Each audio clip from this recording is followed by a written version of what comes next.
All right, let's get right into it here. I wanted to talk about this, right? Let's talk about this. Let's talk about what's going on in the market. It's complete chaos outside in the market.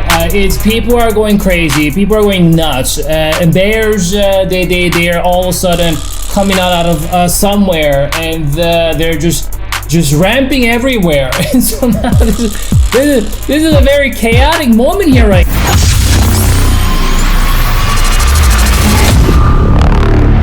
Now, guys, it's just everybody. I mean, everyone is total panic mode at this point, and I don't expect, I don't expect any less from this market. I mean, this market has been doing this for so long. This market has been you know what I'm saying, making sure to punish you and to trap you, to fake you out, to bully you, and to turn you around on every turn. And the market, we have so many victims in the market. Yes, so many of us became the victims of this market. This market bullying us around, right? So we're dealing with this market as the market we've gone through.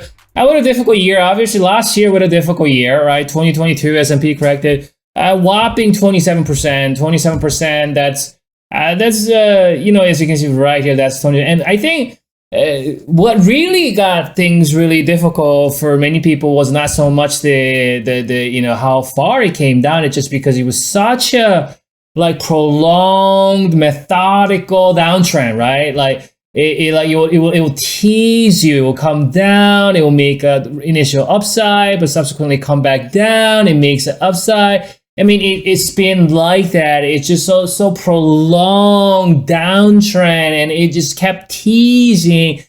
You know what I'm saying? It's trapping on both sides, and finally, after the October lows right here, even then you think, if that was a low, why don't we see a very swift move back to the new all-time high? Because that's what we saw during 2020. We got back to all-time high after 35% decline, mind you. 35% decline. Why don't we just go back to all-time high in just 4 months, right? Well, first of all, that has never happened in the history of stock market. This is the first time.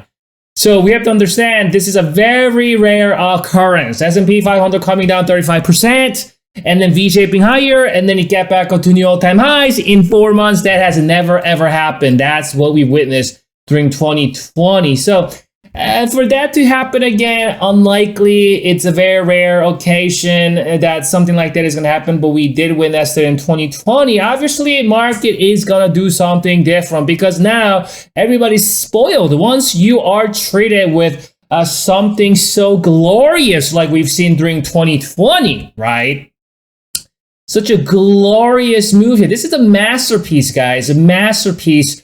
This market has performed after 2020. Even the decline itself was a masterpiece because that's 35% decline within a month, 1 month. We've never seen a decline that fast, that cruel and destructive ever, right?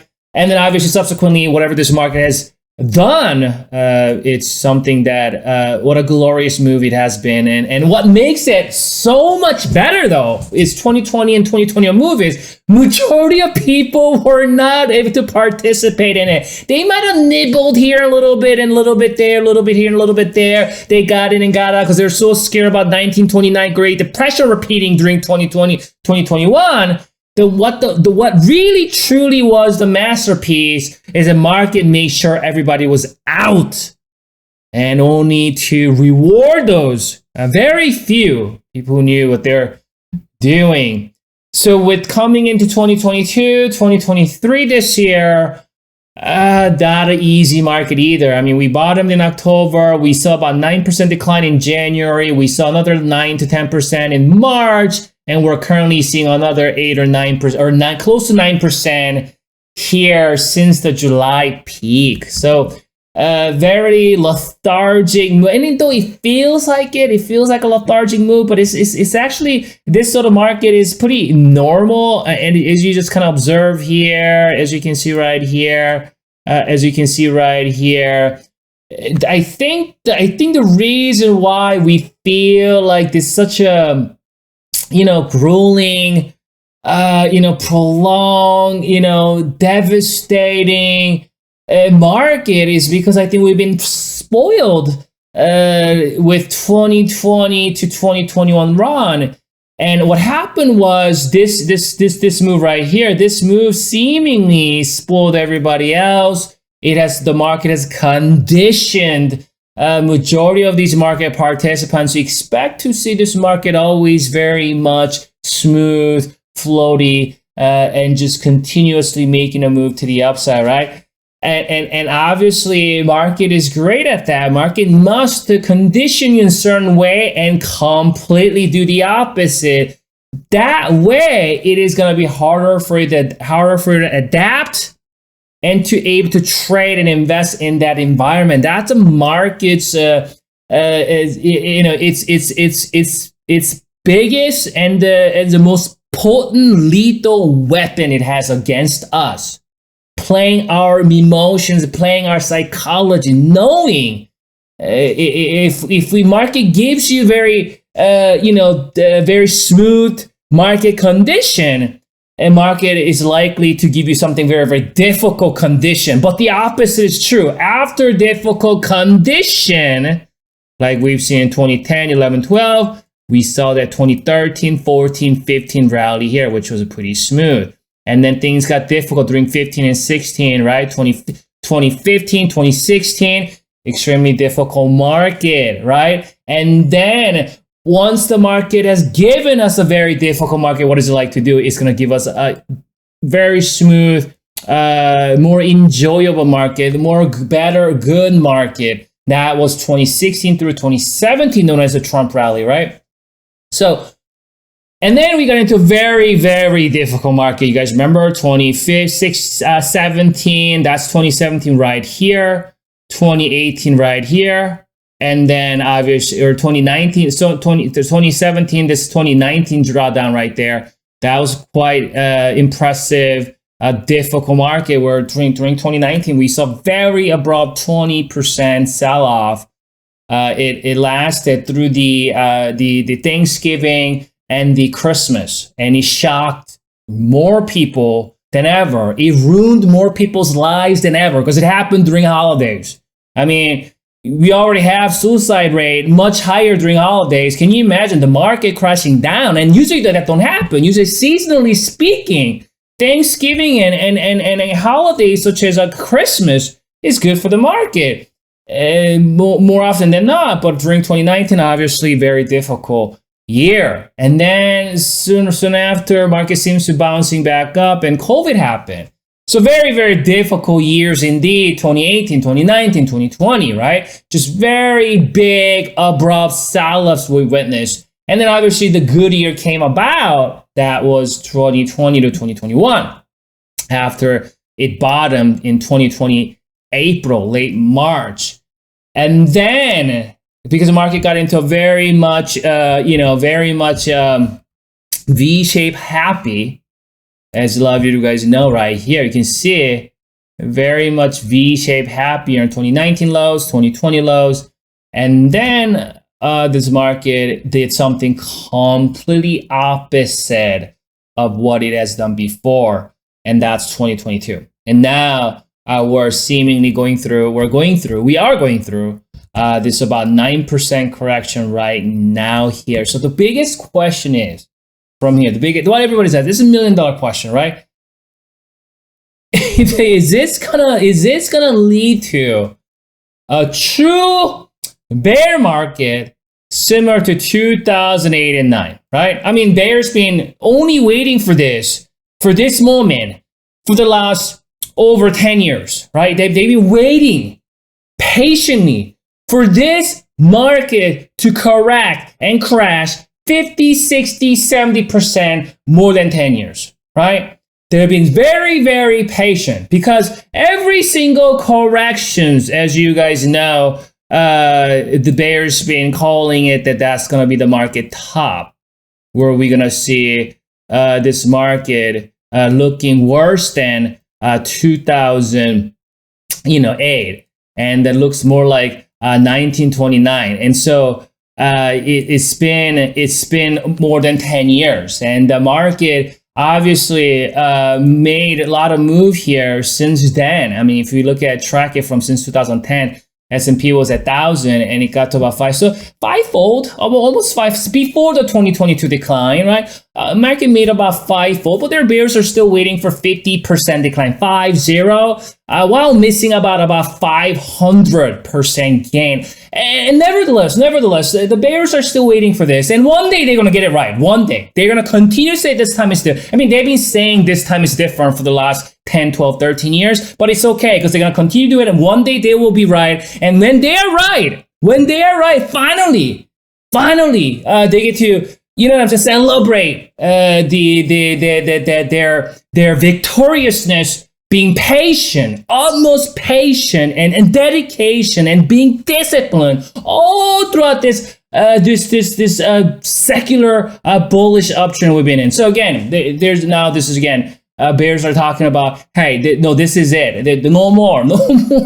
They're like, no more. This is it. This is going to turn into 1929 Great Depression. This is going to turn into 2008 financial crisis. This is going to turn into 2000 dot-com bubble crash. We're going to see 50, 60, 70, 80% crash from here.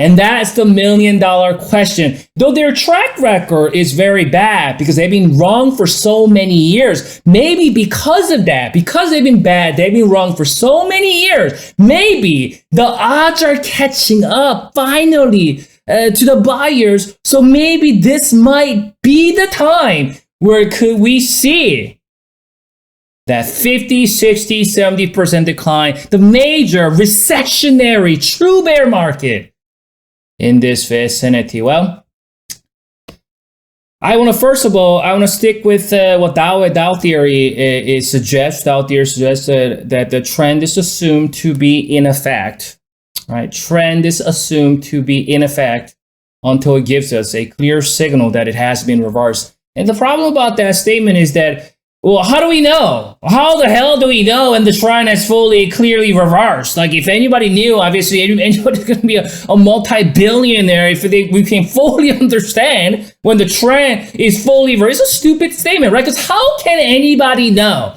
the trend has fully reversed, clear? Where is there a clear signal that the market has, we're talking the primary term, the secular term here. I'm not talking about the short term. I'm talking about big picture, right? When can we see, right? The trend is assumed to be in effect until it gives us a clear signal that it has been reversed. Well, how the fuck do we know, right? That the market, that it has a clear signal that it has been reversed. Well, nobody knows. Here, let me break it to you. No one knows. No one. I mean, no one. I don't care who. No one knows. Nobody knows for sure when or how, or there's no certain thing is a clear signal, right?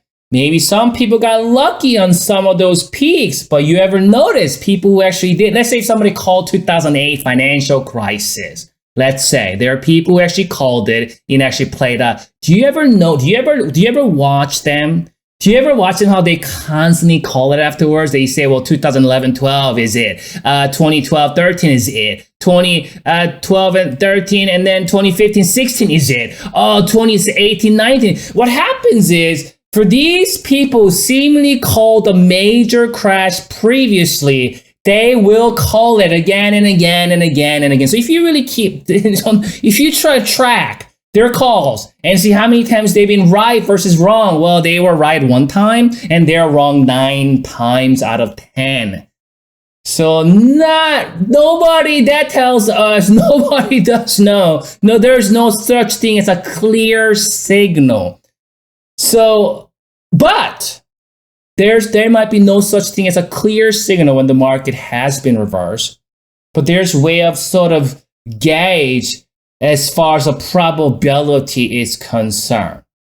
So one other thing that I would look at is, obviously there are different indicators and oscillators that I would look at. But one thing, even just looking at very simply looking at this moving average here, and that's what I like to call a mid to long-term moving average. This is a weekly chart, guys. So we're really looking at big picture. So if you look at this moving average here, And this is a 2000 dot-com crash and this 2008 financial crisis. Just simply just look at this. What we can observe is that this moving average, once we see the real recessionary true bear market come about, we can observe that this moving average never gets reclaimed to the upside. But when they do get reclaimed, that usually is the bottom, right? Can we all agree with that, right? You can see in 2003 or so. And then same thing happened here again. This is 2008 financial crisis right here. As you can see, it never reclaims that moving average. But when it does reclaim, that usually become the low, and that's 2009. And as you can see, we broke above it right here, right? We broke above it. So once after a steep decline, again, I'm going to zoom in here. As you can see, that's 2000 dot-com bubble burst crash, and then 2008 financial crisis, right? Both times, as you can see, that the moving average, my dotted purple or pink moving average there, it never gets fully reclaimed. But when it does fully get reclaimed, which is here, you can see trend seems to get developed, right? Right. And what's going to happen is it likes to retest those. It likes to retest it as because again, what was previously resistance is possibly new support, right? That's true. So as you can see, previous resistance, you see it, and that's a new support. You see that, right? Previous new resistance, and that's new support. And you have to understand, you can't be so concerned about the precise level of the moving average here. You can't say that because we got slightly below it, that's, you know what I mean, that means it has been broken. What really we have to focus on is the trajectory of that moving average, because you can sometimes you will go slightly underneath it a little bit, right? But then sometimes you will stay above it right here. But what's true is prior resistance acting as a new support. Yes, right? That's true. So again, we might not know a clear signal when the market is reversed, but we might kind of see and be like, okay, well, we know that what previously acted as resistance could act as support here, right? Could. Nobody knows. Nobody can see the future, right? I'm just like you. I'm a feeble, fragile man. I cannot see the future. I know some of it's very, very hard for you to kind of understand and you know, ascertain this and believe, have a belief about me. The KK might be able to see the future. No, I cannot see the future. So I don't know for sure if this level, no one does, is truly going to be a solid support. But what we can kind of ascertain, because what has happened before will happen again. Right? Four most dangerous words in investing are this time is different, because the bears been calling that this time is different for the last 10 plus years. Again, one day they are going to be right, but I'm just not willing to bet on them yet. So I want to kind of stick with what's been working. So then if prior resistance is new support, that's a prior resistance right here, then we're just kind of right in that vicinity, that retest phase in the primary term uptrend we are in here, right? Especially we saw 27% decline. We fully reclaimed. Fully reclaiming meaning is it didn't poke its head up for just a couple days. It like stayed, again, this is a weekly chart, so we're really looking at this pretty much. You know what I mean? This we're looking at pretty much this entire year's price action year. And actually that moving average right there, it actually reclaimed it somewhere in March. See that? So if I really zoom in here, actually this was January right here. You see that? That's January and that's March. So actually it actually quickly acted as support. Here, I'll show you. You can see Here you go, right? So this is January, right? And this was what, like September? So last year, September. And then we seemingly got above it for a week or so. Again, that's not enough. And then you can see it's want to retest the moving average. We slightly got below the moving average, but remember, slightly getting above or below is not as important as the trajectory of that moving average. And then when we got back up here, again, that all happened during March of this year. So we've been above this moving average, for what? Like 8 months. 8 months. So question is, this is the question, biggest question is that, okay, well, are we going to go down and make sure we're going to go and retest the moving average, right? Maybe something like this. Or is it going to look like this, where it doesn't quite get there? You see that? It doesn't quite hit it, but this one hit it. You see here, it doesn't quite hit it, but it was above it. It was in that vicinity. So that we don't know. We don't know for sure when this market is going to find that higher low and potentially see a bottoming action here.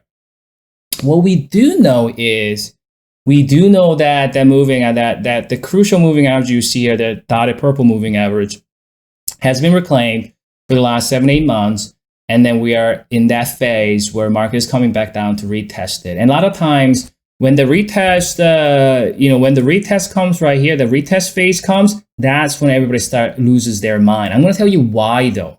Why is it more people seems to be losing their minds now more than ever than even the bigger decline we've gone through? Why is that? Why is it more people are losing their minds now versus, here's reason why. Because when we see a big decline like we've seen in 2022, what do you think people are doing? They exit. They completely out. They went cash. They completely liquidated their portfolio, usually near the lows with heavy loss, right? And they tell themselves, you know what, I'm going to wait until the dangers subside. And then they tell themselves, I'm going to wait until it clears certain level, which a lot of people are saying. What do you think a lot of people are saying? It was like 440, 430 above this level right here. Not realizing if you do that, so you went long right here. So you went cash near the lows, right? With already heavy loss. So now your stack got smaller. Your stack is now much, much smaller. And then you missed out from the October lows to about 450, right? So 380 to 450 move. And then you started going back long here near the peak, recent July peak, because you think, okay, bull market has come back, fear of missing out, FOMO, you don't want to miss out anything. You don't want to miss out this party train, but bull train, so you get back in. That's how most people trade. Most people trade this way, right? They do not buy low and sell high. They buy high, sell low, right? Because it is extremely difficult to buy low. People don't realize how difficult it is to buy the dip after steep decline. It's because you've been conditioned in your entire life to be defensive when there is deficiency in your account. You've been trained and seasoned in this way in your entire life, right? Think about your bank account. You spend a lot of money when there's surplus, when you get paid. You spend a lot of money, right? And then towards the end of the month, you gotta pay your rent and stuff like the bills coming up. You spend a lot of money already, the early part of the month after you got paid. So now you have to what? Save. Because there's a deficiency you're dealing with in your bank account. So you don't spend money. You save when your account is low. Because you gotta wait until the next paycheck day. So you've been living this way your entire life. Of course, when the market sees a drawdown, you're experiencing that deficiency. You're not gonna be buying the dip. You're scared. You tend to get out because you don't want to lose more. That's what majority people do. And that's what makes the lows. Don't you understand? All these lows here, ladies and gentlemen, this primary time uptrend, all those lows been put in because of the fishies, because of the donkeys, right? Because of these newbies and amateurs. They buy the low or sell the low. Subsequently, that becomes a low. And the sharks and the professionals, there are only very few, they will buy, the smart money will buy your panic sold shares near the lows. And then going back to the subject, what we've been talking about here. So why then?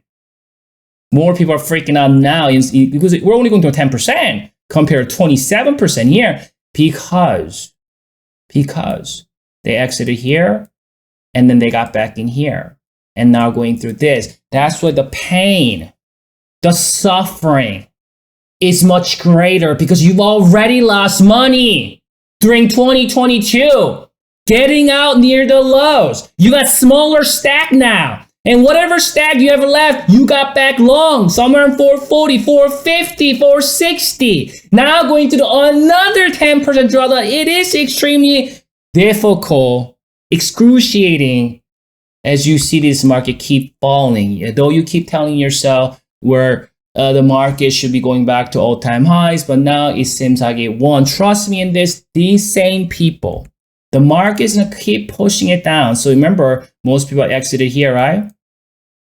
Got back in here, right? And they're going to be exiting here. When the majority of people finally exit, that's when the low is going to be put in.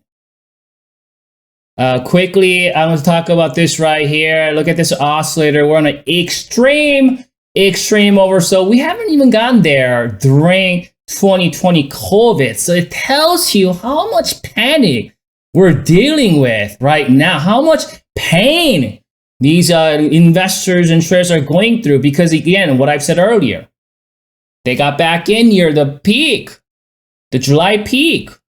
And this is excruciating for them to see this market keep tumbling down. They thought we should go back to all-time highs very, very quickly.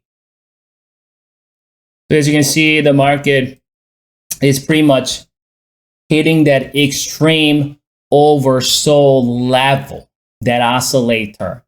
This is a weekly chart, guys. So again, this does not mean market is going to bounce tomorrow or anything like that. Though it could, and anything can go.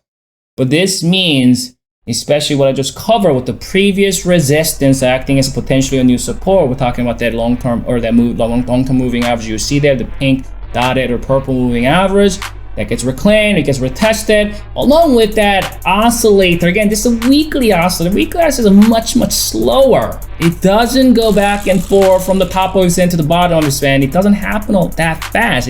It took 3 months to get down here, the extreme oversold level.